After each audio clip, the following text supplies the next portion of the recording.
What is up, guys? This is Mateo's 2020 Politics here, and today I'm going to be discussing the whole Bernie Sanders Elizabeth Warren feud. So of course it started in early January when Warren was like, hey, back in one of our private meetings that Bernie and I held in December of 2018, Bernie Sanders told me that a woman cannot be elected president. So look, here's the deal, guys. Bernie Sanders doesn't seem like a sexist. He doesn't seem like the type of guy to say that. But on the other hand, Warren doesn't seem like she would lie. She just doesn't have a reason to lie. I don't see her as a dishonest person who would be willing to lie.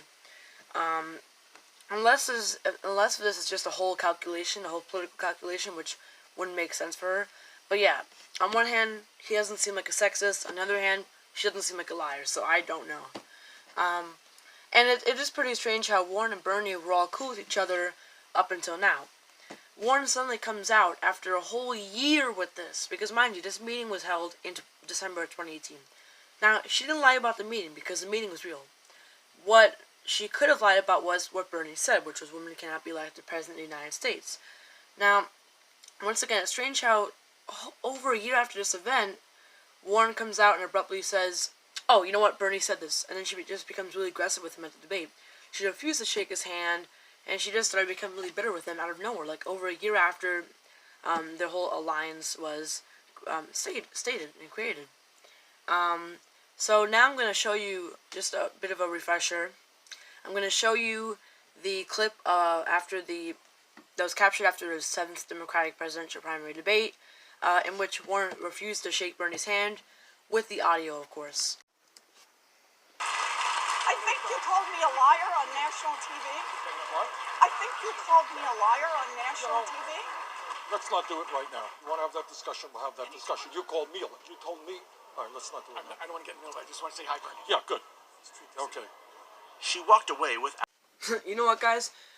You know what the best part of that exchange was? Tom Steyer. He was by far the best part of that exchange, the highlight, because it was so awkward. He was looking, between Bernie and Warren, and basically saying, well, on one hand, I can't just back away because that'll be really awkward since they're arguing. They would realize that I'm backing away because of that.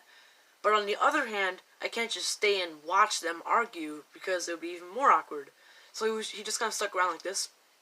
Oh, hi, Bernie. It was the best part of this whole exchange. So, yeah, let's get back to the actual topic of this video. For the past month, important to note this, many people don't discuss this, for the past month, Bernie has surpassed Warren in polling, and recently began to surge. I mean, he was surging, he hit like 20%, and then he was even doing better than ever since April of 2019. Imagine that.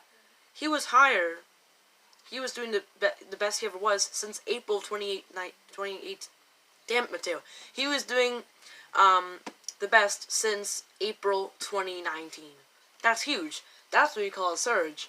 And so you could say that this was all a political calculation on Warren's side, in which he decided to come out and lie and create an accusation against Bernie Sanders because he was surging and because he surpassed her.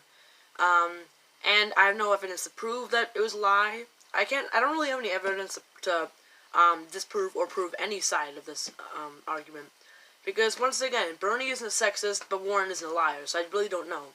Of course, I have bias towards Bernie because I support him, so I'm going to automatically be on his side a bit, but I'm kind of neutral in this because I don't really know which side to believe. Although, it is kind of convenient that Bernie started surging and surpassed Warren, and then she comes out and attacks him out of nowhere. And I don't like how CNN brought this up at the debate. CNN should have brought up the whole, Bernie Sanders, did you say women can't be president of the United States in the debate? Because what's going to happen? It's not like Warren's going to say, oh, I'm sorry, you know what, Bernie, I was lying the whole time, you never actually said what you said. And it's also not like Bernie's going to say, Warren, you were right all along. And dear American people, I'm sorry. I did say back in December 2018 that women cannot be president of the United States. No reason to say that. Neither one of them is just going to give up right there in the debate. They're just going to keep arguing and make the problem worse. So, if I were in charge of the CNN debate, I would have not brought up that question, because sure, it was a hot topic, but it's not going to solve the problem. And I have one problem with Elizabeth Warren. Just to get off the topic and quickly talk about the issues. I actually wrote this down, so I'm going to read it from here. In a way, Warren is like Bernie but less sharp. What do I mean by that? Well, Bernie's campaign is basically, we are the farthest left candidate. We want to revolutionize this country. Warren's campaign is just like, I'm just like Bernie, but just not as extreme. Vote for me. And that whole idea doesn't work because you're just basing yourself off of another person, but just as a more moderate version. This will make you come across as just like Bernie, but more generic, broad, and lacking a clear identity. Because you're basically saying, hey guys, well, he's the most progressive candidate, I'm the second most. It doesn't work because you're basically saying I'm just like him, except not as far left. It doesn't give you a clear identity. So, that's the main reason why I support Bernie over her. But going back to the conflict, once again, main highlights. Bernie is not a sexist. He would never say women cannot be president of the United States. Actually, I originally thought that it was just taken out of context. Maybe Bernie said something like, because of the sexism in this nation, it just is hard for a woman to become president. And then maybe Warren misinterpreted it, or maybe she straight up understood it but lied about it. Who knows? But on the other hand, speaking about Warren, she wouldn't lie about this matter. So, other highlights of the video, or rather, moral of the story. If you're ever Tom Steyer, and you see Warren and Bernie arguing about this matter, just back away. Because it's less awkward than just staying, you know? And then later you could say, oh, Bernie, I didn't see you there, and shake his hand and everything. But, just a joke, guys. The real moral of the story is unknown. Because there's no evidence to prove either side. Since the meeting was private, there weren't any cameras or anything. But, as of now, I do believe Bernie because he just wouldn't ever say anything like that. And if he did say it, was probably out of context. So, I will be uploading a new video soon called Deadly New Virus Goes Worldwide. This is, of course, the now famous coronavirus. See you guys later, and bye.